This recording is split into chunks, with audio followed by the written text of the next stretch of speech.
مسجدیں ساری اپنی، مگر بڑے بڑے علماء جو ہیں نا یہ نہیں سوچتے کہ دین کے بارے میں جب آپ بیان کر رہے ہیں، ممبر پر کھڑے ہیں، رسول اللہ کے وارث، جو بات کہہ رہے ہیں یہ ثابت نہیں ہے، اگر آپ یہ تحقیق ہی نہیں کر سکتے کہ یہ صحیح، تو آپ کو حق کس نے دیا؟ خطیب بن گئے۔ اور اگر آپ نے یہ چھانٹی کر لی ہے کہ یہ صحیح نہیں ہے، تو آپ کیوں یہ گناہ اپنی گردن پر لے رہے ہیں کہ ایک غیر ثابت چیز کو بیان کریں؟ تو یہ بہت حدیثیں ہیں جن کو ہم موضوعات کہتے ہیں، وکھرا الگ شعبہ ہے حدیث میں، گھڑی ہوئی بے شمار الفابیٹیکلی بنی ہوئی ہیں، مضمون کے لحاظ سے بھی کتابیں بنی ہوئی ہیں، بہت سے ہمارے علماء نے یہی کام کیا۔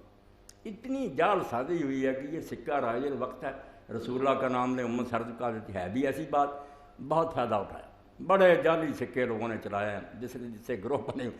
یہ اللہ کا شکر ہے کہ چھانٹی ہوتی آئی شروع سے، لوگوں نے بالکل محنت کی ہے۔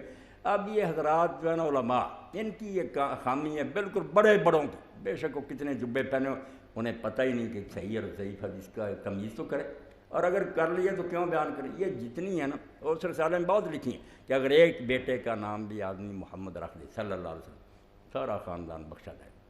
یہاں تک بھی لکھا کہ ایک حدیث نقل کی، حضور نے فرمایا قیامت کا دن ہوگا، اللہ آواز دے گا محمد، بلائے گا مجھے، مگر سب محمد کھڑے ہو جائیں گے جن کے نام ہے، تو اللہ کہے گا بلایا تو میں نے اپنے حبیب کو تھا، مگر چونکہ تم کھڑے ہو گئے سب کو بخش۔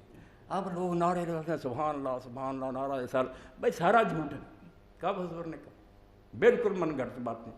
تو یہ بھی حدیثوں نہیں میں سے، ایک بھی نہیں ان میں سے صحیح، نام میں کچھ نہیں۔